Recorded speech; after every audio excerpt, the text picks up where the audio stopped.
In 1879, a 16-year-old boy left his father's farm bound for Detroit. At a time when the only means of transportation were trains or horse carriages, and the first automobiles were mostly seen as racing machines for the rich, this boy would later open a car company that would change the course of the automobile industry to what we know today. 35 years later, after his arrival in Detroit, half of all the cars on Earth were carrying his name. And that boy, Henry Ford, would become one of the wealthiest men in American history. This is that story.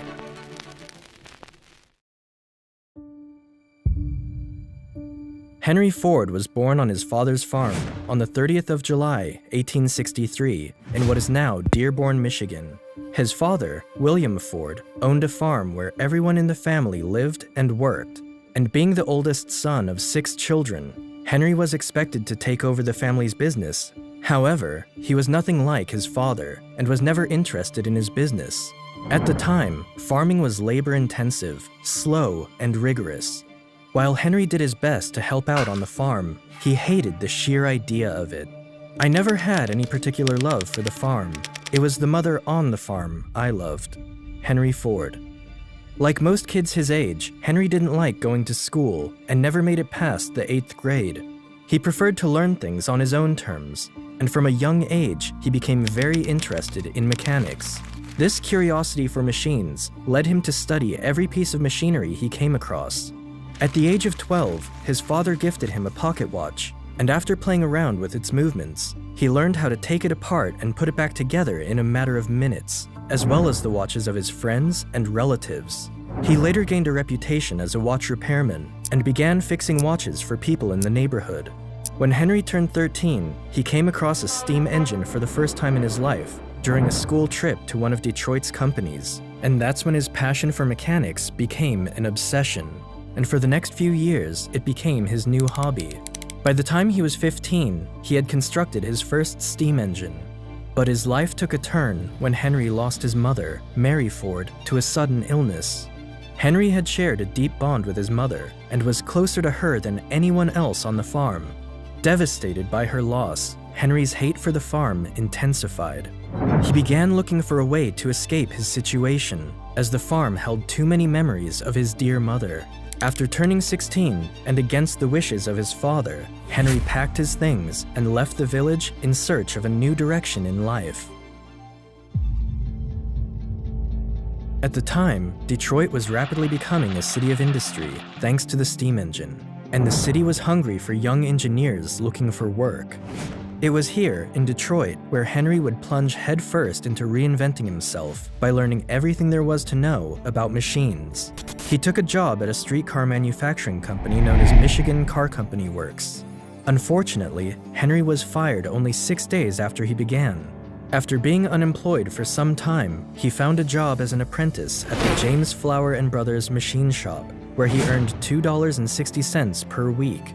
But it wasn't enough to cover his rent, so Henry made good use of his childhood obsession. He found a night job as a jeweler, cleaning and repairing watches 6 hours a night and 6 days a week for $3 weekly. Despite pulling so many jobs together to make ends meet, Henry would still study and experiment with machines whenever he had free time. In 1882, when he turned 19, Henry Ford decided to return home to Michigan. He still hated farming, so he did very little work there and spent most of his time playing and experimenting with the machines he found on the farm.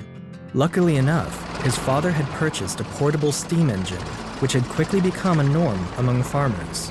Henry spent most of his time with this machine and became so good with it that a neighbor at his father's farm paid him $3 to operate his steam engine for him, and from there, Ford's talent and gift for machines spread across Michigan.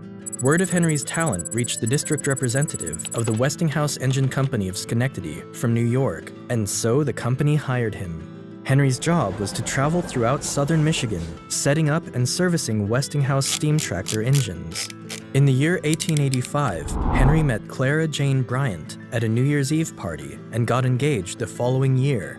As a wedding gift, Henry's father gave his son 40 acres of land, but rather than turning it into a farmland, Henry had other ideas.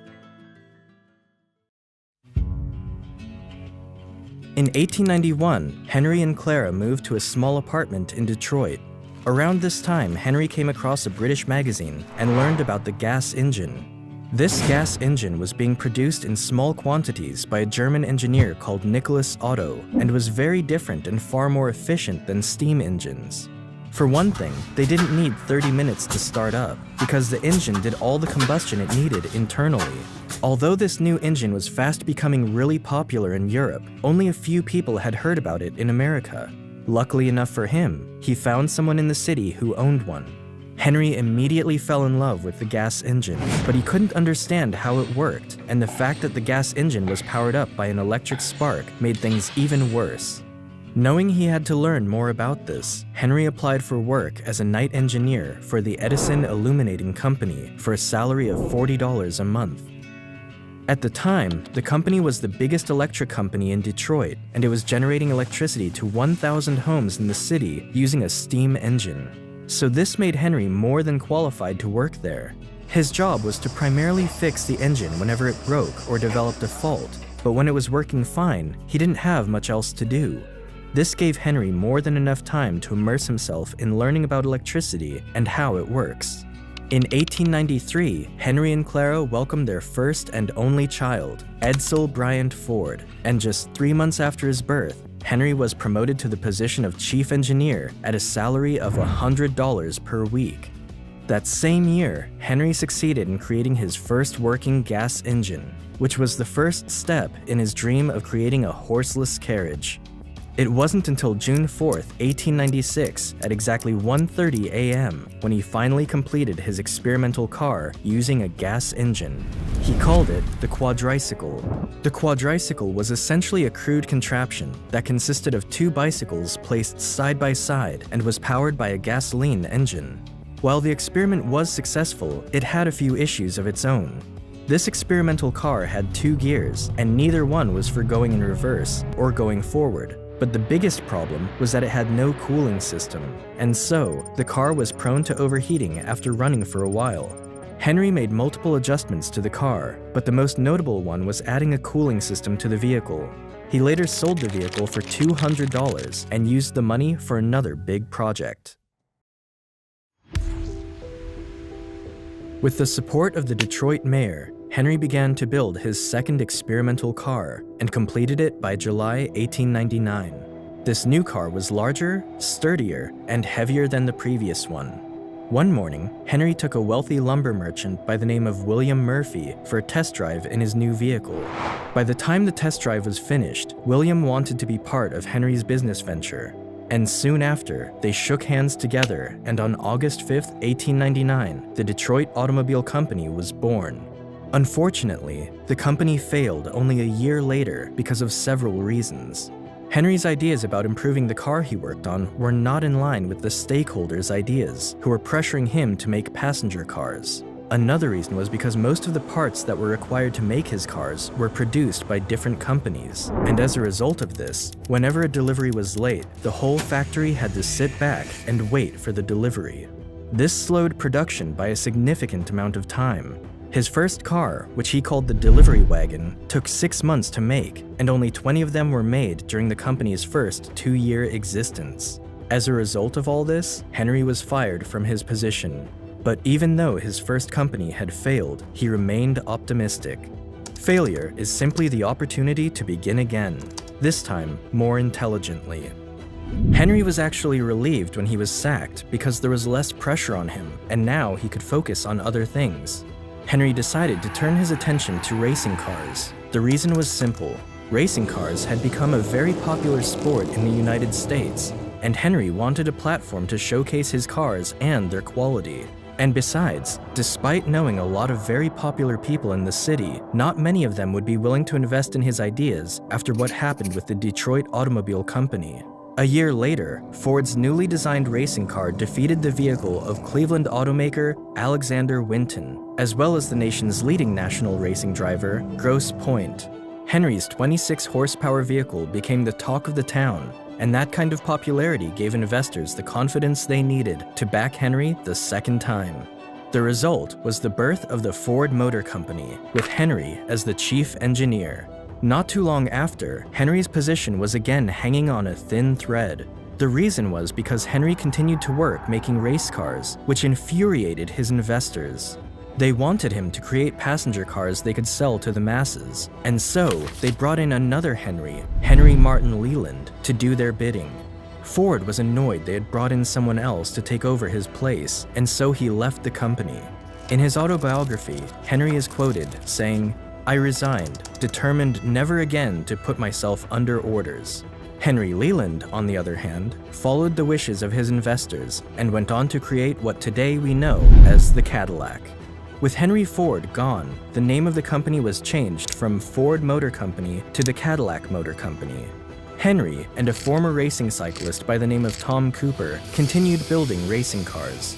In 1902, they produced the Ford 999, an 80-horsepower car that was driven by Barney Oldfield, a former bicycle racer who had never driven an automobile in his life, surpassing Winton's car again. By 1904, Henry's new car broke all the American records, driving at a top speed of 91.4 miles per hour. With these records and victories, Henry had established himself as the best American designer for racing cars. With that kind of reputation, he knew he would be backed again by investors whenever he was ready to start up his third company.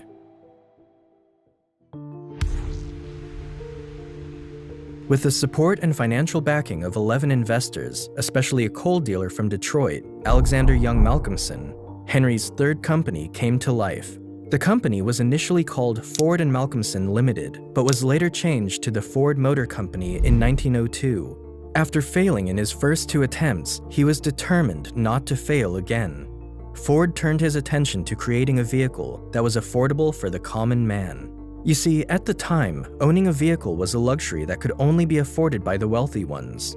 The reason being, these vehicles were made by extremely skilled engineers, and most of the cars made were strictly for racing.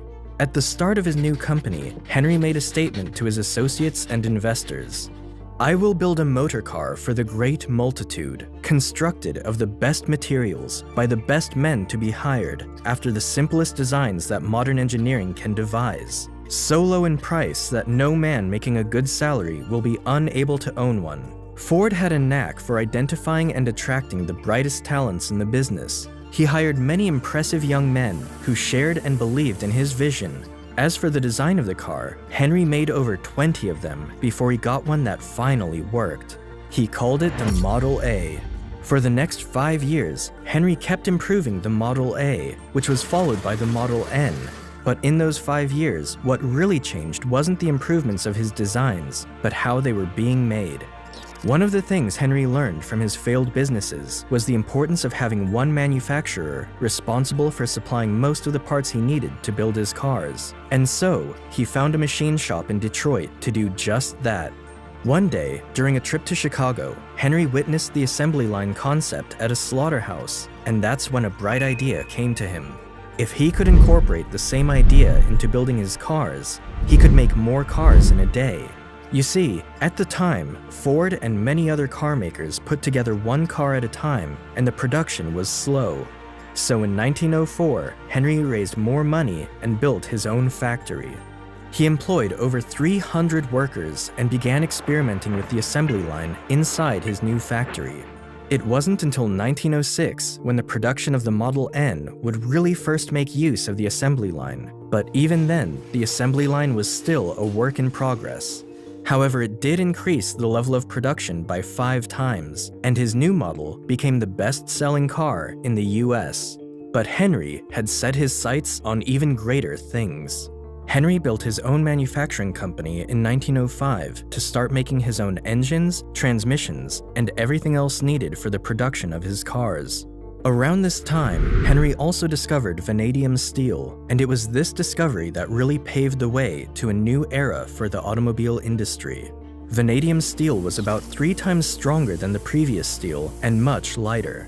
Henry used this new steel for his new model that would later become one of the most successful cars in human history, the Model T.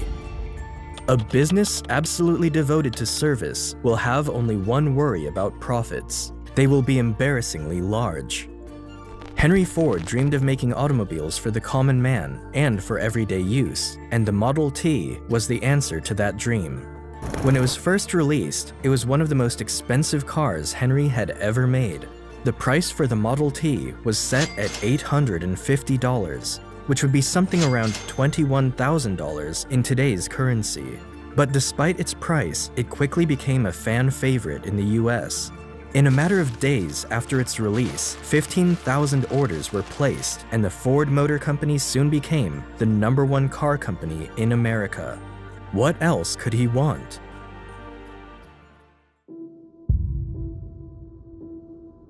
Henry realized he needed a bigger factory to produce over 100 Model Ts a day, and so, in 1910, he built a new plant in Highland Park, Michigan. After several experiments, the assembly line was officially in working order by 1913. This allowed work to be taken to the workers rather than the workers moving in and around the vehicle. The vehicle was pulled down the line, building it step by step, and the new process reduced the time of production from 12 hours to 90 minutes. By 1914, their production rate of over 300,000 vehicles was more than all the cars produced by other car manufacturers combined. Between 1910 to 1916, the number of Model Ts being produced moved from 20,000 to almost 1 million. By then, about half of all the cars on Earth were Fords. Henry had another brilliant game plan that would make him stand out in the automobile market. Every year, the number of the Model T's production output increased, so he reduced the price of the car. In fact, by 1916, the price of the Model T that once sold for $850 was now selling for less than $400. But that wasn't the only brilliant strategy Henry adopted. You see, despite Henry pioneering the age of the automobile in America with the assembly line, a lot of his workers weren't happy with this innovation.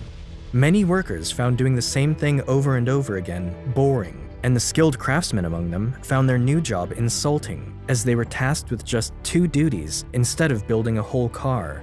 As a result, workers began to leave Ford to work for other companies. To combat this, Henry doubled the workers' wage, raising it to $5 a day. Many companies laughed at this move, believing it would quickly bankrupt the company, but it did the opposite. Mechanics from all over the country flew to Detroit in search of higher wages. We believe in making 25,000 men prosperous and contented, rather than following the plan of making a few slave drivers in our multi-millionaire establishments. Not only did Henry Ford increase the wages of the mechanics who now worked for him, but he also gave them an hour off from the number of hours they were required to work. The change in shift allowed Ford to hire a new set of workers for a third shift and create a 24-hour operation. Soon enough, many other car businesses had to do the same in fear of losing their workers to Ford. Henry had changed the business and manufacturing world across the USA. There is one rule for the industrialist, and that is, make the best quality goods possible at the lowest cost possible, paying the highest wages possible. In 1919, Henry Ford grew tired of the interference from other investors in the company and decided to buy them all out. The result was several millionaires in Detroit, but it also made Henry Ford the sole owner of the largest automobile company in the world. Later, Henry made Edsel Ford, his 26-year-old son, the president of his company, but it was Henry who really ran the show. However, absolute power over the company came with a price that even the richest man in America couldn't ignore. Henry continued to believe the Model T was the car most people wanted. He ignored the growing popularity of the more expensive but stylish and comfortable cars like Chevrolet. Being the stubborn and stiff-necked man that he was, he refused to listen to other Ford executives or even his own son, Edsel, when they said it was time for a new model. By the late 1920s, Henry could no longer ignore the declining sales figures, so he finally decided to shut down the Model T assembly line and began designing an all-new car. The new Model A was released in 1927, but this new car was no longer produced at Highland Park, but at a bigger factory along the Rogue River in Michigan. In his new factory, Henry wanted to include all the steps involved in the manufacturing process, from refining raw materials to the final assembly of the automobile. which he accomplished. It became the world's largest factory, making steel, glass, tires, and other components that went into building the cars. However, Ford's one-man control over the decision-making was no longer the formula for success, and by 1936, Ford Motor Company had fallen to third place in the US market, behind General Motors and the Chrysler Corporation. Even with Henry's latest innovative design of the V8 engine, it wasn't enough. Things only went from bad to worse, and with the rise of the Great Depression, Ford was forced to lay off workers and lower his rates. In 1943, Henry's son died of stomach cancer, and so he kept running the company for 2 more years before turning over his control of the Ford Motor Company to his grandson, Henry II. Henry retired to his estate and later died of a cerebral hemorrhage on April 7, 1947. Life is a series of experiences, each one of which makes us bigger, even though sometimes it is hard to realize this. For the world was built to develop character, and we must learn that the setbacks and grieves which we endure help us in our marching onward. Today, Ford Motor Company owns a market cap of around $70 billion and remains as one of the biggest car companies in the world. Thank you all for watching. Make sure to like the video and subscribe if you enjoyed. For now, until the next one.